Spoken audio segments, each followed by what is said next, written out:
안녕하십니까.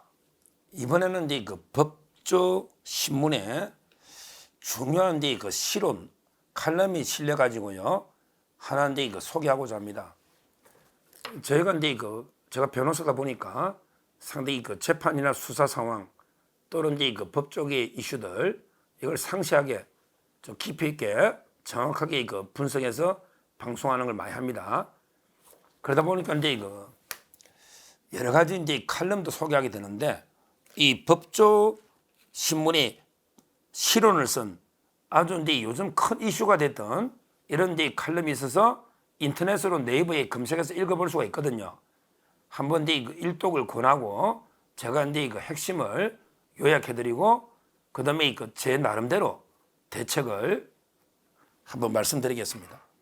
제목은 이제 형사 재판 받는 대통령과 관련한 헌법적 논란, 그 지극한 염려 이런 이제 칼럼 제목입니다.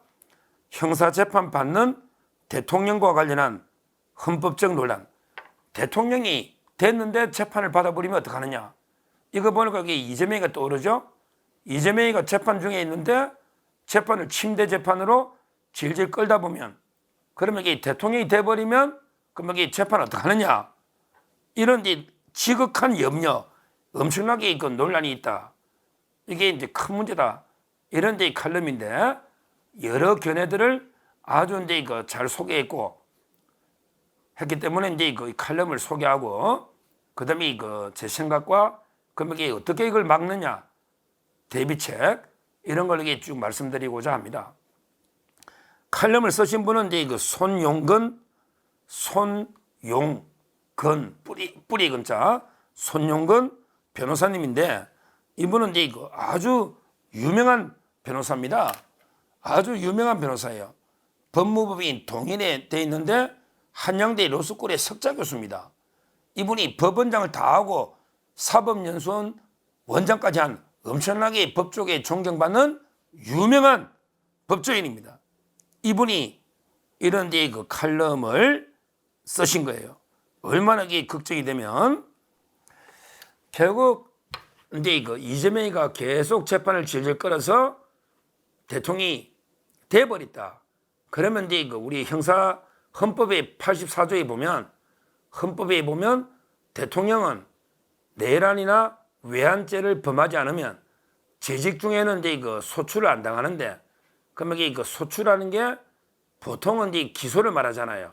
따라서 대통령이 기소를 안 당하는 건 분명한데 그러면 이제 옛날부터 진행되어 오던 기존의 재판은 중단되느냐 아니면 이 재판은 소추가 아니기 때문에 계속돼야 되느냐 이런 이제 논쟁을 쭉 소개하고 있는데 제가 옛날에 헌법학계의 허영 교수님 헌법학계의 일반적 견해는 특권은 좁게 해석해야 된다. 특권은 좁게 해석해야 된다. 그러니까 이제 대통령이 특권이잖아. 재판 안 받는 거는 소추 안 당하는 거는 그러면 이게 소추를 좁게 해석하면 기소를 말하거든요. 따라서 이제 새롭게 기소를 안 당하고 옛날 재판은 그대로 이게 진행돼야 된다. 이게 제 개인적인 생각이면서 허영 교수나 헌법학계에도 다수설로 보인다. 제가 이 말씀을 드렸는데 손용근 변호사님도 각각의 견해에 대해서 쭉 논거를 소개하고 근데 이제 이분의 주장은 애초에 이런 상황이 온 게 너무 이게 문제다. 애초에 이런 상황을 안 만들어야 된다. 안 만들어야 된다. 이게 우리 정치의 비극이다. 왜 만약에 이재명 같은 사람이 지지율 1위 달려가지고 대선 후보로 나오고 또 이게 만에 하나 대통령이 된다면 이게 우리나라 비극 아니냐. 이런 데 지적을 하고 있습니다. 하고 있어요. 저도 그래 봐요. 야, 우리 국민들 이런 게 이재명 같은 범죄자를 지금도 당대표 만들고 그다음에 여론조사 1위가 나오고 여야 통틀어 이러니까 지금 이런 걱정이 법조계에 나오잖아요. 이런 범죄자가 이게 근본적인 문제인데요. 손용근 변호사님의 주장은 이제 이거는 궁극적으로 누가 판단하냐? 헌법재판소에서 판단한다는 거죠. 그래서 이게 헌재가 중요합니다. 왜냐하면 이게 헌법 84조의 해석 문제잖아요. 그러면 이게 대통령이 만에 하나 가정해서 이재명이가 대선 나오고 또 됐다. 또는 이제 그 대법원 재판하겠다. 이러면 이게 대통령과 법원이 충돌할 거 아닙니까? 이러면 이게 그 헌법재판소가 최종적인 헌법 해석 문제니까 판단할 수밖에 없다. 그러니까 이제 그 헌재가 상당히 중요하다. 이걸 이게 말씀 강조하고 있는 거죠. 저는 저도 그 말씀에 상당히 동감합니다. 이게 끝까지 충돌하면요, 나라 내전으로 전쟁 안 나면 그럼 이게 어떻게 해결합니까? 헌법재판소가 최종 판단할 수밖에 없죠. 법원하고 이게 대통령이 충돌하고 있으면 그렇잖아요. 이런데 그 심각한 우려가 나올 수 있다. 자, 그러면 여기서부터 이제 그 제 생각입니다. 이 현상을 막아야 된단 말이에요. 막아야 된다고. 이걸 이게 재판받고 있는 피고인이 대통령이 되는 이걸 막아야 되면 이게 어떻게 해야 되느냐? 결국은 법원이 선거 전에, 대통령 선거 전에 유력한 대선 주자들의 재판은 선거 전에 끝내줘야 된다 말이에요. 신속하게 집중 심리해서. 예를 들어 조국이가 있다. 조국 재판을 4년 5년 끌면 안 되잖아요. 빨리 끝내줘야지 조국이 교섭하든지. 그러면 이게 이런 일이 안 생기잖아요. 이렇게 이래야 된다는 거예요. 법원이 그 사명감을 가지고 엄청나게 국가적인 대위기가 올 수 있으니 법원이 미리 재판을 결과를 내려줘야 된단 말이야.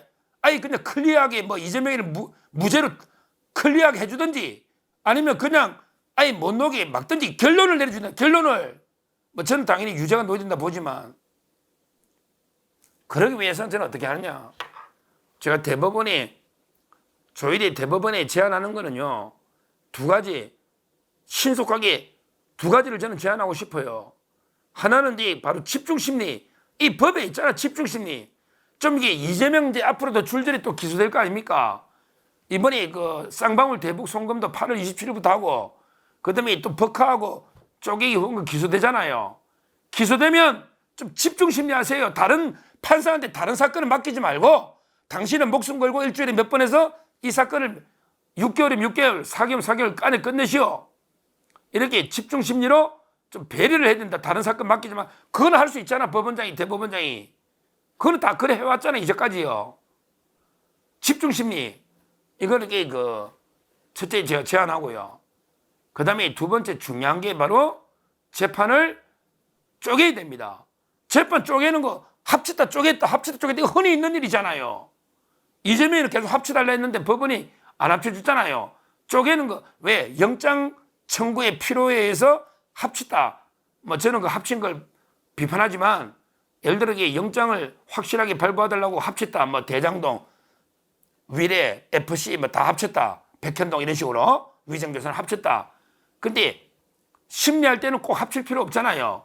영장에 필요해서 합쳤다가 영장이 뭐 안 되거나 어떻게 되면 이렇게 다시 분리할 수 있거든요. 재판은 분리 많이 하잖아요. 실제 우리 김인섭 씨도요, 정바울이하고 같이 재판받다가 정바울이 분리하고 김인섭만 선고했잖아요. 그 다음에 우리 원칙대로 하는 신진우 부장판사 쌍방울이 김성태 재판하다가 김성태 다른 거는 분리해가지고 다른 거는 계속 재판하고 대북 송금만 쪼개가지고 그것만 선고했잖아요. 얼마든지 같은 재판부의 사건도 쪼개는데 사건이 아예 다른 걸 왜 못 쪼갭니까? 그러니까 이제 33부에 김동연 부장이나 우리 선거법 있잖아요. 33, 34 이런 것도 쪼개라 이 말이죠. 지금 김동연 부장이 4개 맡고 있잖아요. 대장동이나 위례나 그 다음에 위정 교사 그거는 이제 위정 교사는 이제 쪼갰잖아요. 그런 식으로. 그 다음에 백현동하고 FC 4개는 아직 그대로 있잖아요. 이걸 쪼개라 말이에요. 검찰이 쪼개달라고 하잖아요. 분리해달라고. 그러면 이게 FC는 FC 관련자들이 한 7, 8명 재판받고 있는 성남에 거기에 이재명 가 재판받으라 이거야. 성남 가서 왜? 성남 FC니까. 거기에 모든 돈 준 사람들이 거기 있잖아. 공무원들하고 재판받고 정인도. 이걸 왜 또 2번 정인도 오라가라 합니까? FC는 성남 보내라 이거지. 그 다음에 백현동은 김인섭 씨 재판부 27부로 보내라 이거죠. 보내라. 그러면 지금 대장동하고 위례만 금방 올해 안에 끝나잖아요. 똑같은 구조니까 대장동 위례만 김동연 판사는 선고하라 이 말이에요. 백현동하고 FC는 보내고. 이게 원칙이다. 분리 심리. 그러니까 크게 집중 심리와 분리 심리에서 어떻게든 재판 끝내야 됩니다. 여기에 이재명이 측이 동의 안 하면 직권으로 판사가 할 수 있잖아요. 뭐 직권할 수 있잖아요, 법에. 근데 이재명이도 자신 있으면 쪼개는 거 동의하지. 이재명도요, 시간은 이재명 편이 아닙니다. 만약에 끝까지 선고 안 되면 이재명도 84조 해석하면 당신에게 대통령 돼도 재판하러 가야 된다고 다수기나 그런데, 그러면 이재명도 대선 못 놉니다. 매일 재판하러 간다는데 누가 그 뽑아주겠어요, 국민이. 그러니까 이재명이도 나중에 가면 본인이 답답하잖아요. 빨리 끝내야 됩니다. 자기가 대통령 꿈이 있다면, 이재명이 꿈이 있다면 오히려 이게 먼저 빨리 내 거 선고해달라.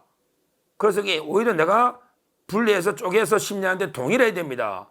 시간 뭉개는 게 이재명한테 도움이 안 돼요. 왜? 헌법학자들이 전부 다 이게 대통령도 재판 특권이 없다잖아요. 그러면 이게 이재명이 절대 대통령 될 수가 없잖아요. 재판이 질질 끌려가 끝이 안 나면. 그러니까 이재명도 클리어하게 무죄를, 승부수를 던져야지 대선 놓을 수 있잖아요. 따라서 저는 검찰과 이재명 측이 우리 신속하게 유죄든 무죄든 그건 판사한테 맡기고 신속하게 재판 끝내자, 이렇게 합의만 하면 얼마든지 분리할 수 있고, 그걸 따라서 판사가 직권으로 분리할 수 있단 말이죠. 안 되면 대법원에서 저는 검찰이 신청했으니 대법원에서 분리 결정을 해주면 되거든요. 병합이든 분리든 최종적으로 대법원이 하는 거 아닙니까, 결정은. 이래서 이게 빨리 끝내야 된다, 이 말씀을 드리고, 정말 이게 법조계에서 이게 엄청난 요즘 이게 이슈가 되고 있습니다. 그렇게 오랜 시간이 안 걸려요. 지금 대선 2년 6개월 뭐 미만인데 또 기간 등록하고 하다 보면요, 지금 이게 2년도 채 안 남았는데 지금대로 가면 이게 이재명 재판은 분리 안 하면요, 성남 FC만 해도 몇 년 걸린단 말이에요. 그러면 이게 나라에 엄청난 혼란이 올 수 있다. 이걸 미리 막을 거는 대법원의 책임입니다. 법원이 재판을 신속하게 끝내야만 어떤 식으로도 이게 혼란을 막을 수 있다. 조희대 대법원장님, 정말 이게 소신껏 확실하게 원칙에 따라 결론을 빨리 결정을 해줘야 됩니다. 나중에 그 엄청난 헌법 해석과 관련해서 국론이 분열될 때 과연 이게 그 책임은 누가 질 겁니까? 누가 질 겁니까? 결국에 법원이 지는 거 아니겠습니까? 따라서 빨리 조기에 신속하게 그런 일이 안 생기도록 법원이 특단의 조치를 취해야 된다. 이렇게 다시 한번 말씀드립니다. 감사합니다.